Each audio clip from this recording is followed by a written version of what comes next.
Well, hi everybody and welcome. My name is Neil Seidman and I'm the co-chair of the Public Education Committee for ADAA. That's the Anxiety and Depression Association of America.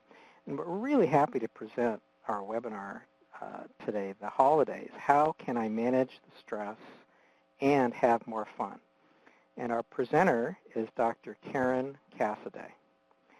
We're going to be recording the webinar, so you'll be able to see it again on the ADAA website. And during the webinar, you can type in your questions on the right side of your screen. You should see a Q&A panel, and there's a little field at the bottom of that panel. And when you click in it, you can type in your question, and then you hit either your Enter key or the icon. And we'll try to get to as many questions as we can at the end of the presentation, but you can type in your questions anytime. So before we begin, I just want to say a little bit about ADAA, the Anxiety and Depression Association of America. ADAA was started back in 1979, and today it's the leading nonprofit organization in the field of anxiety disorders and depression. Our mission is to improve diagnosis, to promote the prevention, treatment, and cure of anxiety, depression, and stress-related disorders through education, like this webinar, through professional practice, and scientific research. We work to end stigma and to get the word out. These conditions are real, serious, and treatable. Now, I really want to invite you to visit the ADAA website. That's adaa.org. It's really a wonderful resource. You're just going to find a wealth of information there. And one of the most valuable sections is called Find a Therapist. So it's really worth visiting the website. And also, you can support ADAA by making a charitable donation on the website. Okay, so I'm really happy to introduce our presenter. Dr. Karen Cassiday is nationally recognized as an expert in the diagnosis and treatment of anxiety disorders in children, teens, and adults. She is a board member at both the Anxiety and Depression Association of America and Beyond OCD Chicago, and she serves on the faculty of the International Obsessive-Compulsive Foundation Behavior Therapy Institute and at the Rosalind Franklin University of Medicine and Science. So now let me turn it over to Dr. Cassiday. Neil, thank you very much for that introduction, and welcome everyone. What we're going to do is talk about how to manage holiday stress. And I'm going to be speaking from my experience working with patients who suffer from anxiety disorders and depression, and talking about the common mistakes they make, and then the victories they experience, and what you can do to guarantee that you have a better holiday season as opposed to a very distressing one. So the first thing is identifying what's your approach to the holidays. Are you the Ebenezer Scrooge type, or are you more like Tiny Tim? And although Charles Dickens didn't give us a formal diagnosis for Ebenezer Scrooge, we know that he looks like he was incredibly depressed. He avoided socializing, he disliked, he hated good cheer of others, and he saw everything through an angry, tainted lens that made him miserable. And Tiny Tim, on the other hand, was a kid who had a rich life. He was disabled. His family didn't have access to resources. But the good thing that he had was a fantastic attitude where he was grateful for the good things that he had. Another problem that we see with the holiday, besides the Ebenezer Scrooge perspective, is the dreading your family perspective. And this can happen to people by accident, where they accidentally think that their problem is their weird family as opposed to how they think about and how they manage their weird family. All of us have weird family members. Very few people get to claim that their family is perfect. And how you think really does matter. And also, how you plan to interact with people that you might find difficult makes a big difference. So what does cause stress during the holidays? Because they're going to come up every year, and we can be prepared for them.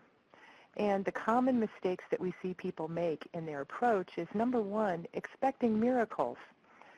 If you're Jewish or if you're Christian, you know it's supposed to be the season of miracles. But the kind of miracles that I'm talking about aren't ones that come from God. We're talking about things such as expecting your family to act differently, people to give you the perfect present, things like that. We know oftentimes people get off of healthy routines during the holidays that we know make it easier to manage anxiety or depression or just difficult situations. Spending too much time with the wrong people can make it more difficult. And then another thing that people in therapy are particularly vulnerable for doing is focusing too much on bad past experience. And lastly, another mistake that we see that's very common is failing to plan for success. In other words, forgetting that there are things that you can do that are likely to make the holidays go much better for you. So what happens? What do I mean when I'm talking about spending too much time with the wrong people? Well, there is a reason that people move out from their parents' home. And you grow up, you develop your own perspective, your own attitudes, and even if you have a wonderful relationship with your family, it's hard to go back home. And one thing I see a lot of my patients do is spending too much family when they know, if they thought about it ahead of time, if I spend more than a week, even if I adore my family, I start getting irritable and uncomfortable because their style is not my style. And this is something you need to make plans for. Another thing we see families doing is everyone should stay as a group all the time, and no one is allowed individual time away. And there's this sort of myth of we're all supposed to eat together, think together, play together, do everything together, when most people find that stifling. That can set you up for stress during the holidays. And then another thing is, if you really don't like spending time with certain people, why would you schedule yourself to spend lots of time? And sometimes it's better to plan in terms of thinking what's going to allow us to have a great time together and a good memory, and then leave so that you can have a good memory of the holiday. When I'm talking about expecting miracles, what I really mean is using all those shoulds as your reference point and thinking that that's what's supposed to happen. So expecting uncle to not get drunk like he always does is unrealistic, and you're going to be disappointed. Expecting someone, your spouse, your partner, your boyfriend, your girlfriend, to give you the perfect, that's another setup. To figure that you can find the perfect gift, that you're going to delight everyone, that you're going to make incredibly happy or create an experience with your children, or to expect your teenagers not to eat during the holiday, is setting yourself up. Another thing that we see is when people spend too much. We know that overspending creates incredible distress for people, and it's often neglected as a topic to be talked about in therapy, but a problem. And then also another thing we see is when people who have anxiety disorders or mood disorders feel I ought to get a reprieve just because it's the holiday season. And that's not realistic. If you're in the middle of recovery, then you expect to have to continue to work on recovery and know that, of course, you're going to make symptoms. And that doesn't mean that the holiday has to be ruined. It just means that you have depression or you have anxiety. Dr. Cassiday, I'm sorry to interrupt. Yeah. Our audio is pretty good, but we're having the audio cut in and out just a little bit. Okay. So if Sure. I can ask everybody's patience, we're going to see if we can get a little bit better audio. Sure. So let's go ahead and call in once again, Dr. Cassiday. And okay, want me to hang up and call in? Yeah, Sure. go ahead. And, okay. Yeah, and we'll call. All right, be back in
Okay. Okay, hi everybody. Yeah, We're back. Thanks for your no? patience. And take it away, Dr. Cassiday. Okay. Let's talk about ignoring healthy routines during the holiday. One of the most common problems that I see with patients will start overeating and under-exercising. And one of the more fascinating fun facts in mental health that we've discovered the last 5 years is that exercise really does improve mood and decrease anxiety. And failing to exercise is basically failing to take a wonderful daily mental health vitamin that can ensure your well-being. WHO has also published a position paper stating that eating a diet that's high in refined carbohydrates is associated with depression and with anxiety. And so we know that if you have a large chunk of your diet that's going to be the sweet stuff, the fun stuff, but you're ignoring the healthy stuff, then you're actually making it harder for yourself to maintain a good mood and to manage your anxiety well. Overspending, failing to stick to your budget, makes it really difficult to feel well and happy and also to not worry. We know that one of the most frequent things that couples fight about is money, and particularly during the holidays because there's different expectations about what should be spent, how much should be spent, how many gifts should be given. And I've found over and over the best is to talk about it ahead of time and to set a budget.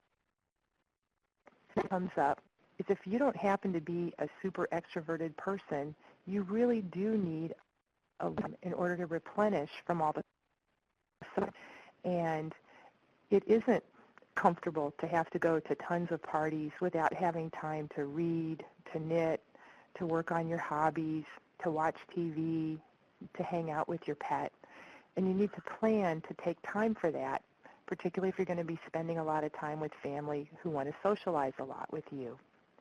Another thing that's tough for people is when a lot of people are going out of town on vacation to visit family, then it can really disrupt your normal pattern of receiving social support. And you plan for this. The wonderful thing that you can do these days is use Skype and maintain contact with friends or family who are out of town and physically unavailable. And it feels a lot better than just texting or getting emails if you can actually have some live interaction on the internet that way. And Skype is free. The other thing that you can do if you're feeling like you don't have adequate social support in terms of friends is to go to support groups. And you can find them in your local community.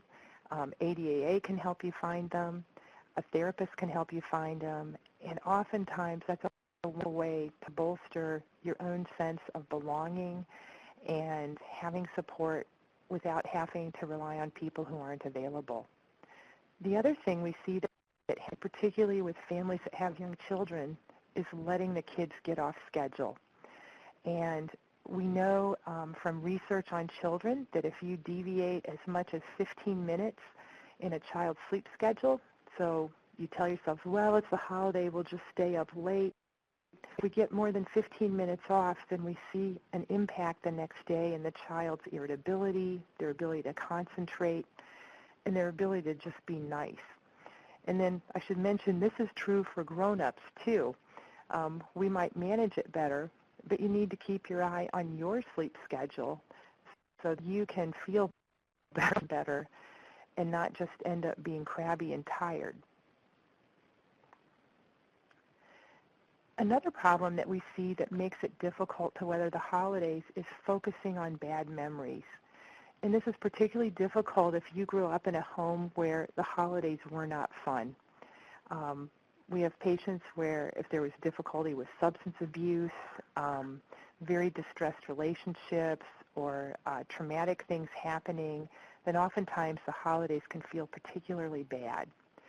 One of the things that we know happens now is if you focus on these things and you talk about it over and over, you accidentally make a superhighway to those old wounds and that old pain one that you just drive down.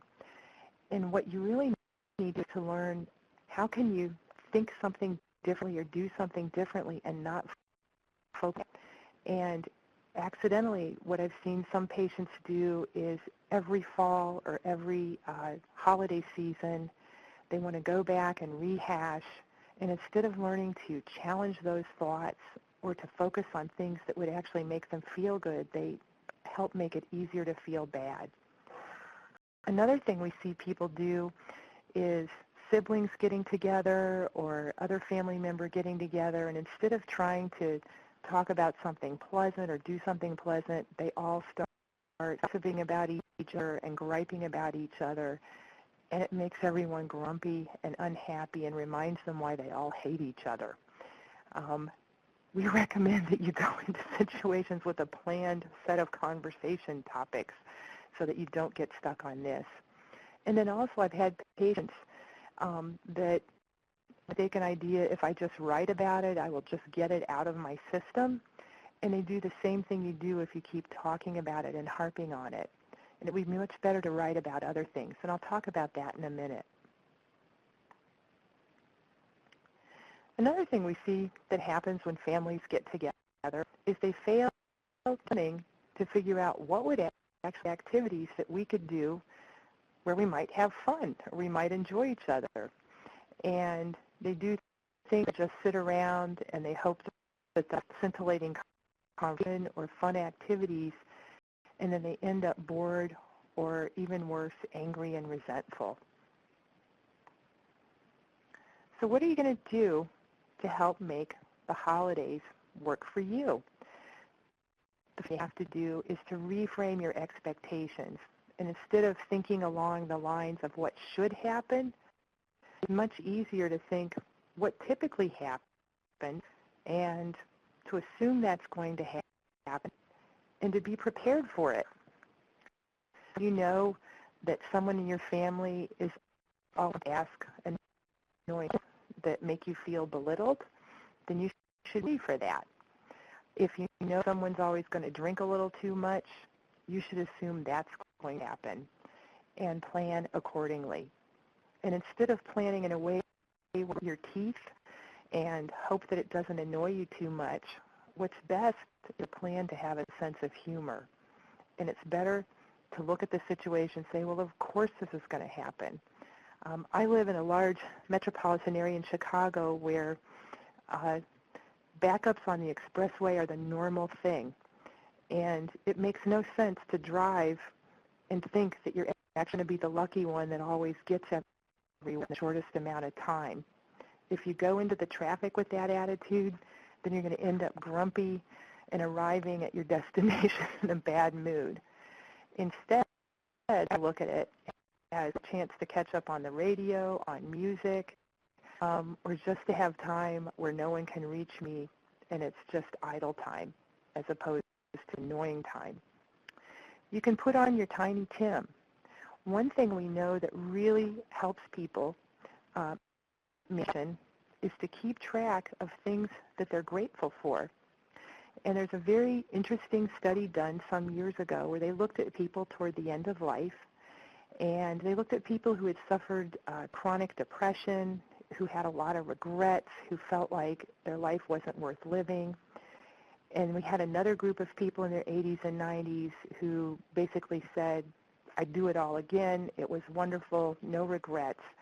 And they studied them. And the researchers initially were thinking the difference that we're going to find between the two groups is the depressed people really had worse lives, that they probably had more traumas, and that set them up.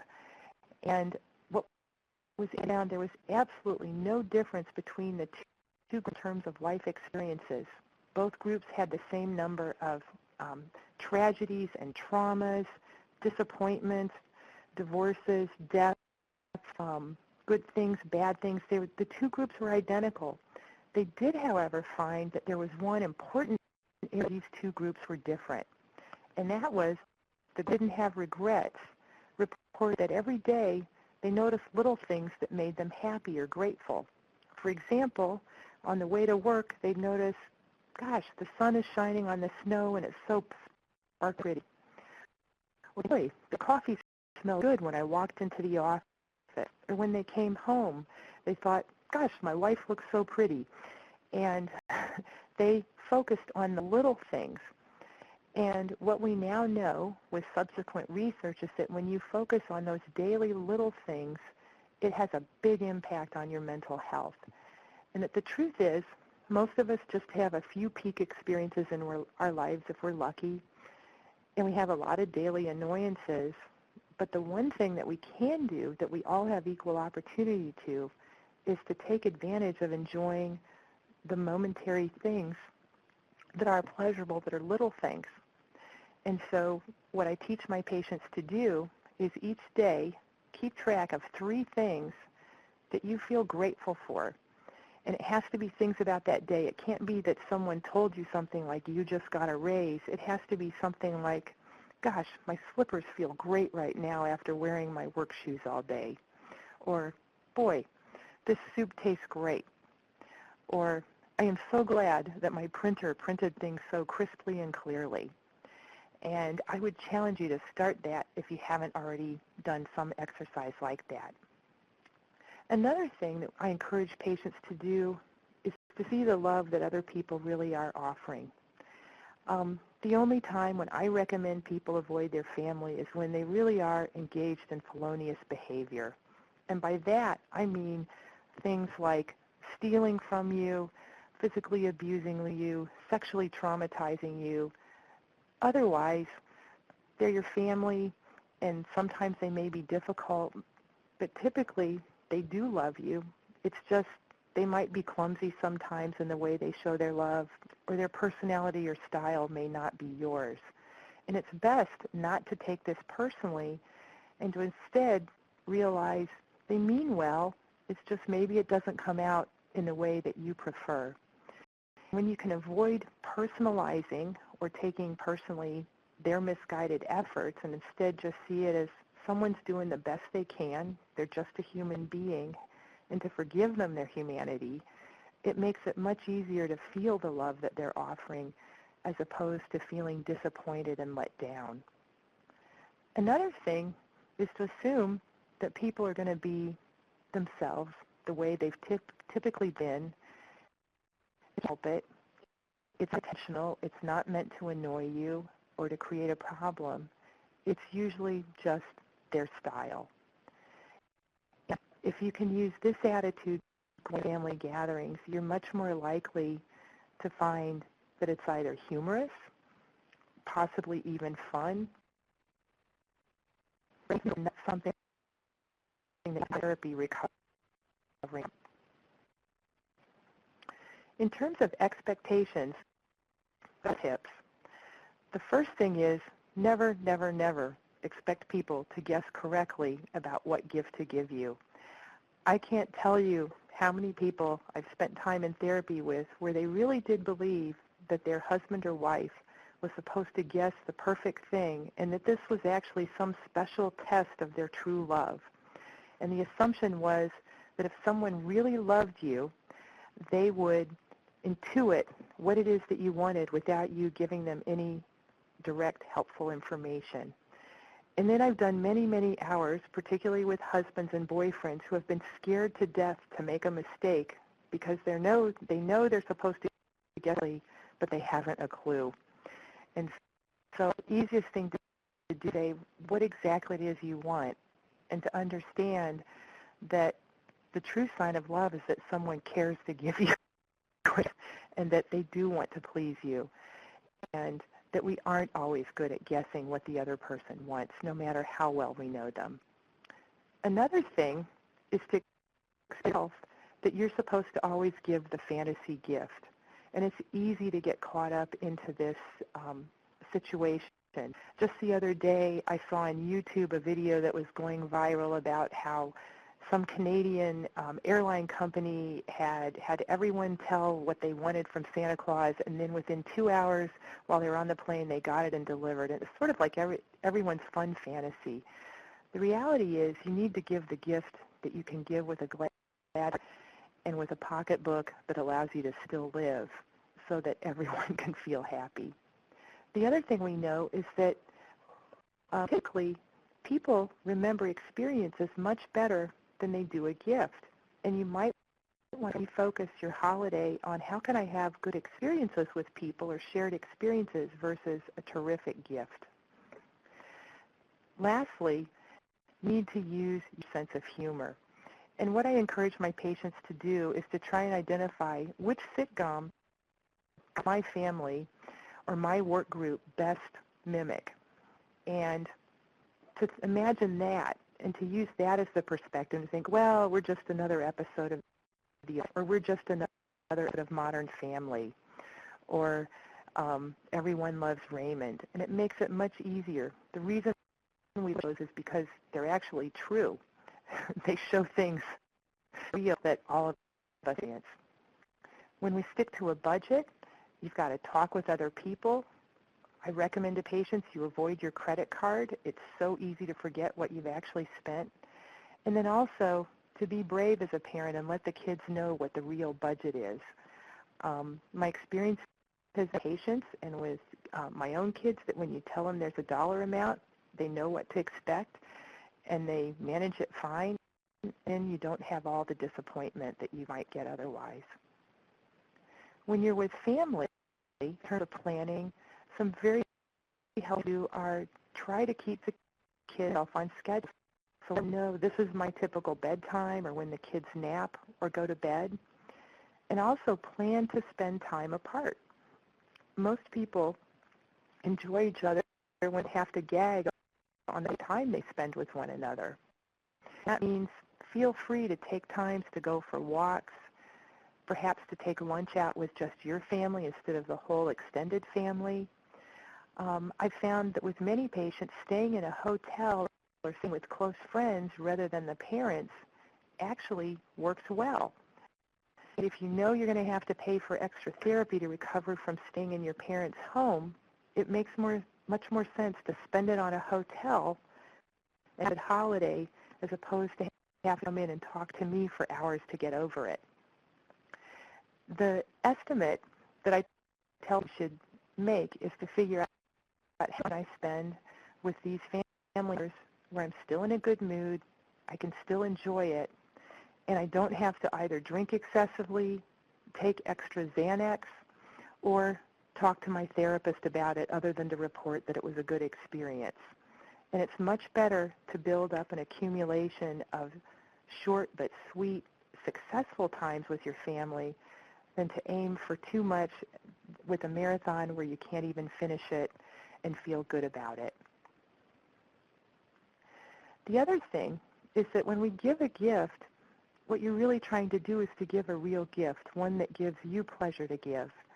And but the idea is to set yourself up to do things with a cheerful heart. And that means you don't want to get into an obligated situation.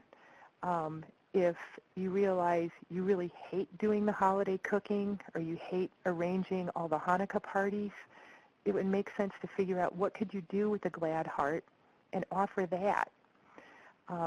and to realize you can just be yourself. You don't have to be the one that makes Kwanzaa or Christmas or Hanukkah magic. And then also, what a lot of patients discover is when you let others solve the problem, they actually do a pretty good job. It's just you need to be quiet long enough before you step in and rescue everyone about what you should do or how things should be done, and let them participate so that you don't always take on the situation for yourself. And lastly, I mentioned is I really do discourage my patients from avoiding their family unless they truly are abusive in terms of committing felonious behavior. Our family are the people we came into the world with, and we may not have had a choice in who they are, but we can learn to enjoy them, or at least not feel like it's a terrible experience that we have to suffer every year at the holidays. In terms of managing true bad past experiences, the thing that seems to work best for most people is to create some new traditions where you're the author. You decide which foods you like, which activities, which sports, things that are really fun for you. And oftentimes, this allows you emotionally to take charge of the situation instead of feeling like you're just recreating the same old traumatic situation that you experienced when you were younger. And it might mean doing some planning to get together with friends, to try new experiences. I have one patient whose family does this massive cookie bake every year that everyone was obligated to do, and they literally send out 15,000 cookies. And she realized she's detested it, didn't want to take charge of it, and so she's trying to create new traditions that work for her and her family, and they're finding they're actually quite fun, and that cookie baking doesn't have to define the holiday for her and her family.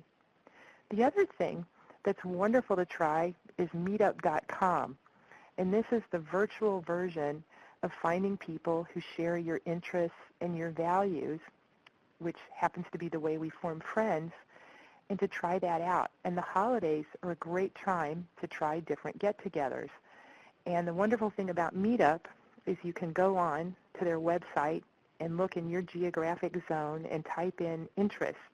So if you would like to find a sci-fi book group for women in their 20s, you can type that in, and in most urban areas you can find exactly that.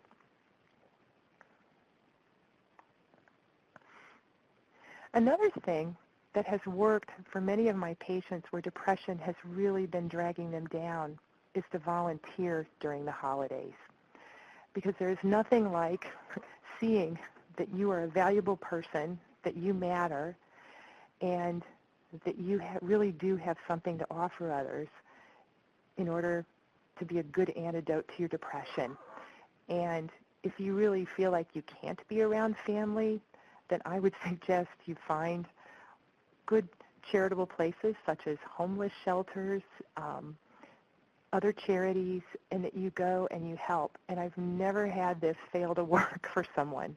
And I know for myself, when I do these activities, you can't help but feel good and feel more like Tiny Tim, where the world really is a good place.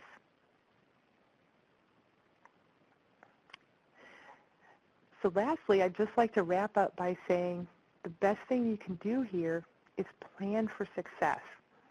Look at the mistakes you've made in the past about the holidays, figure out where you went off track, and plan to make it your Tiny Tim experience where you really do feel grateful about the things that are good in the moments of your day, and you avoid focusing on the things that make you feel pained or alone or overwhelmed by life, and that you get to be the author of a much better holiday season than you've ever experienced before.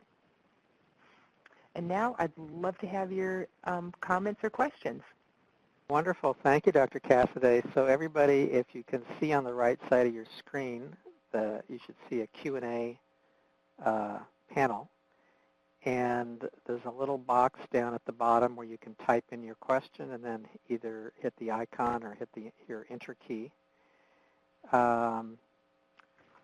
So we have a question. How do you explain to family when you're dealing with anxiety and depression and your family just doesn't understand?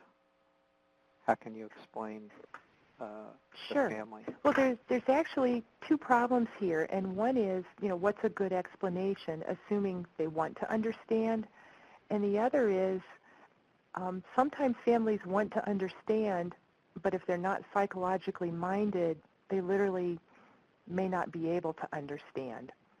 So the first thing is the best way I can explain depression to other people who don't really have a good sense of it or an anxiety disorder is to say, what's happened is that my brain is sending me false signals for depression that accidentally make me feel like I don't have worth, I can't be productive, that everything feels like it's too much. And then my body is sending me false signals that make me feel very fatigued, very overwhelmed, that things don't feel good. And when I try to feel good, the feeling goes away very quickly, or it's very hard to feel it.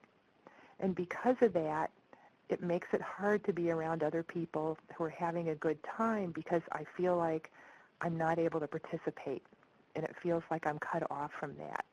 And even though I really wish I could be having fun, I wish I could be feeling everything you're feeling and could be part of it, it's hard for me to do that. So please be patient with me because I wish I wasn't this way, but it's very hard to manage it because I'm trying to teach my brain and my body how to get out of that pattern. And then for anxiety, the best explanation that we can give to people, regardless of the anxiety disorder, is to say, I'm having the phenomena where I'm getting a lot of false signals of fear. And oftentimes those signals are very, very strong, and they typically are stronger than what other people might be experiencing. And they're so strong, it's kind of like when you've been held under the water in the swimming pool too long when you were a kid and you didn't think you could get to the surface, or you felt like a terrible thing was true even though it wasn't. That's what's happening to me. And because of that, it makes it hard for me to do things that my fear signals accidentally tell me are too difficult or too frightening to do, or it gets me stuck in worrying, or it makes me feel like I have to do things quickly to try and make myself feel better. And then one thing that's important to tell family with both of these types of disorders, whether it's a mood disorder or an anxiety disorder, is I want you to know that a large chunk of the reason I have this is probably genetics and just the gene pool that I have. Chances are the people you're talking to recognize what you're talking about because they've had it or they recognize other family members, and that it's not something that's caused by my personality. It's not something that's caused by bad coping. It just makes it hard to cope. And it's also important oftentimes if you're speaking with parents to let them know, I'm not blaming you for this, because oftentimes parents feel guilty and worried when they see their children having mental health problems, and they wonder, did I make a terrible mistake when I was raising you, or the way I punished you, or spoke about your grades? And we want them to know, no, it's not that. And the other thing that's very helpful is to tell them how they can be helpful. And oftentimes family members do want to do the right thing. They just don't know how. And it depends on what would be helpful for you. But I know with a lot of my patients, they hate having people ask them questions about it, like, how do you feel now? Are you having fun? Is this a good holiday? And it's best to say, could you please not ask me questions about it? I'm doing my best. I do want to be here with you even though it's hard. Or I wish I could be there with you, but it's too hard for me to travel because of my agoraphobia. I'm working on it. And the most helpful thing you can do is treat me like I'm normal and share the regular information, and assume I'm just as interested in being here as you are. Great answer. Here's an interesting question. You talked about exercise, which we know is really helpful, but here's an interesting question. How do I get myself and other family members to exercise? That's a fantastic question. That's the one everyone's trying to figure out. Actually, behaviorists know a lot about this, and one of the most important things you can do is to try and pair exercise with something that's fun. So if there is a type of movement that you prefer, I would pick that rather than what you think is the right thing. Because when we look at the studies on exercise, we found it actually doesn't matter what kind of exercise it is, it's whether or not you do it. So if you're doing yoga, if you're cycling, if you're walking the dog, if you're dancing, if you're at the gym, if you like to lift weights, it's all good. So the first place is start with something you actually might like instead of something that seems like it would be really good for you, but you've never really enjoyed it. The second thing would be to recognize that whether you are a highly trained athlete or the most sedentary person trying to get off the sofa, the first 20 to 30 minutes always hurts.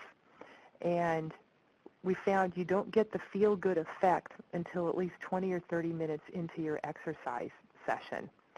And so you need to be prepared for that and realize I need to pay close attention to things such as how I feel afterwards, because almost everyone will tell you afterwards, I feel good in terms of feeling more alert, more happy, having my mood lifted.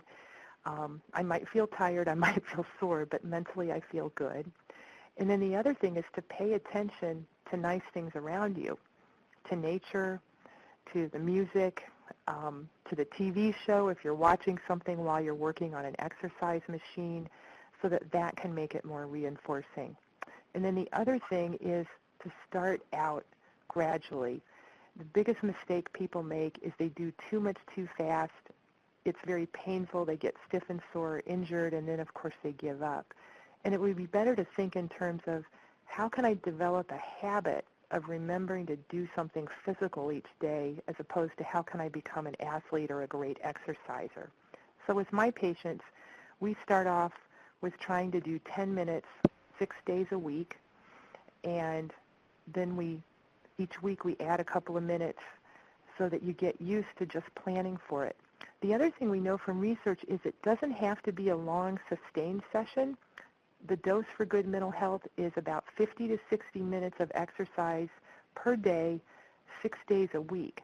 But it doesn't have to be continuous. So if you did 3 15-minute brisk walks, that's just as good as if you went out for 45 minutes. So you can do things in little bits if that works better for your schedule, like at lunch, going and taking a brisk walk, and then after work, going and taking a brisk walk or walking the dog briskly. The other thing we know that helps is to do it with other people.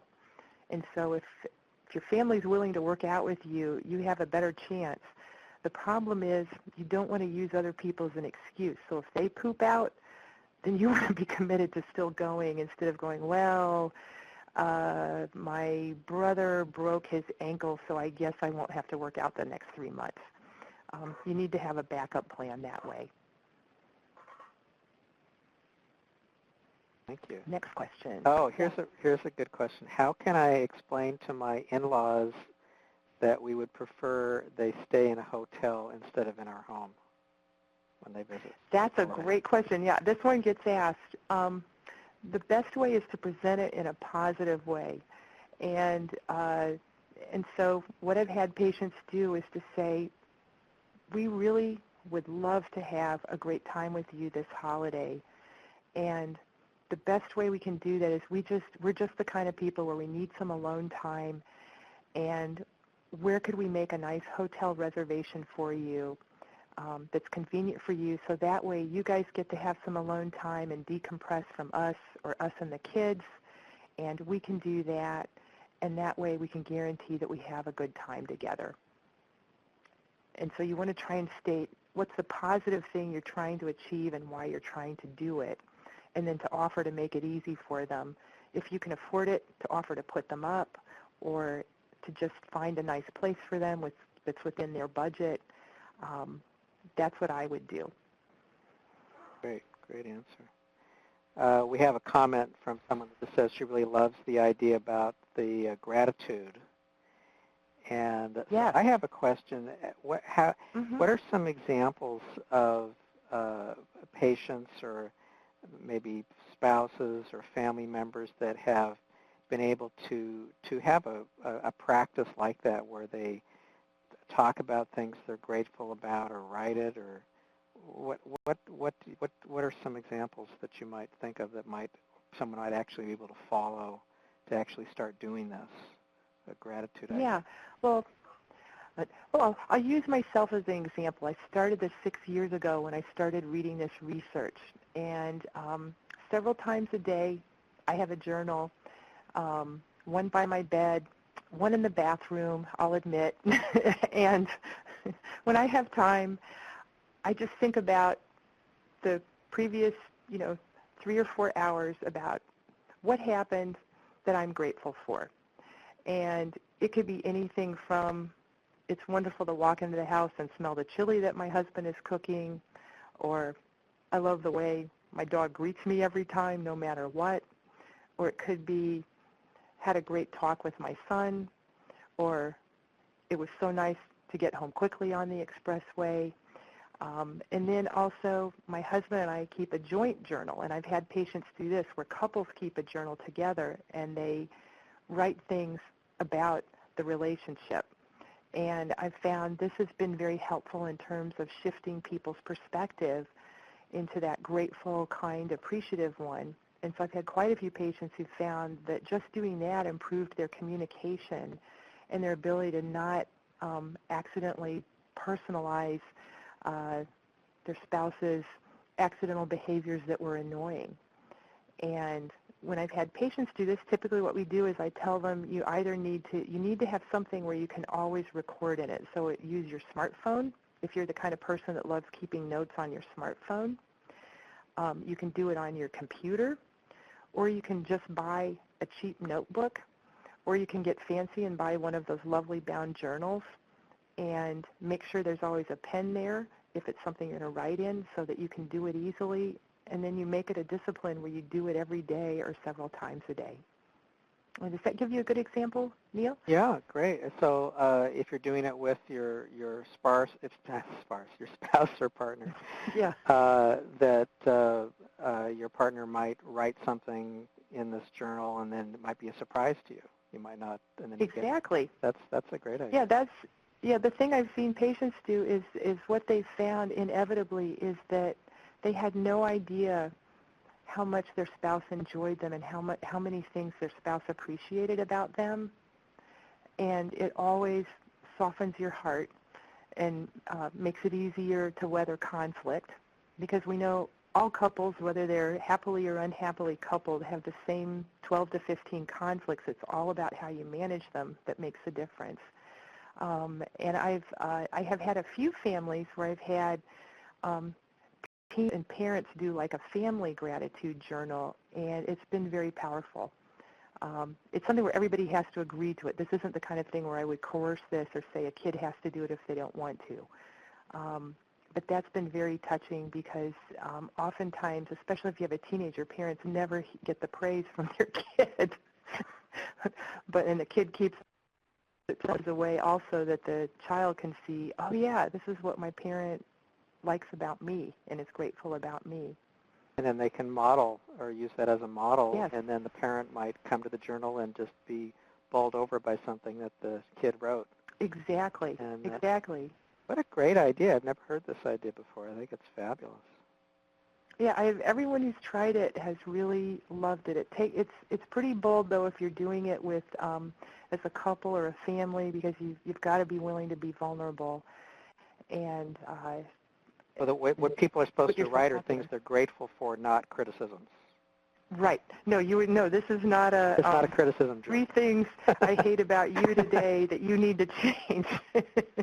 No, this is. I loved the sparkle in your eyes when you were telling me about your basketball practice, or I love the way that you talked to our son the other night when, you guys were having an argument. Or it could be, I like how you look in those blue pajamas. So it can be anything. Great. I love that. Love that idea. I think we have time for maybe one more question. Here's one. Somebody's asking about a technique for anxiety of snapping a rubber band on my wrist. Should I use this, and will this help me? Yeah. That's very unlikely to work. And that was something that came up in the 70s or possibly even the 60s. It was called a thought-stopping technique. The thing that we know works with patients is to do what's called exposure therapy. And that would be if there is something you're frightened of or a thought that you're frightened of, you get a worry, or if you get an intrusive thought that you don't want to think about, the better way to get rid of it is to focus on it intently and to repeat it over and over until it loses its stickiness or its fear. And so instead of popping yourself with a rubber band, I'd rather you punch back at the thoughts by saying them or thinking them. And it works best if you say it out loud. And oftentimes, of course, you don't want to do this around other people, but you could write it over and over as well if you, don't have the opportunity to say things out loud. So that would be my recommendation. Excellent. Well, thank you so much, Dr. Cassiday. Just a wonderful presentation and just a wealth of tips and creative ideas. And I want to thank everybody for attending. We hope it was helpful. Please let friends and family know about our webinar series. And finally, you might consider making a contribution to ADAA so we can continue these kinds of programs. So bye for now, and we'll see you next time. Thank you. Bye-bye.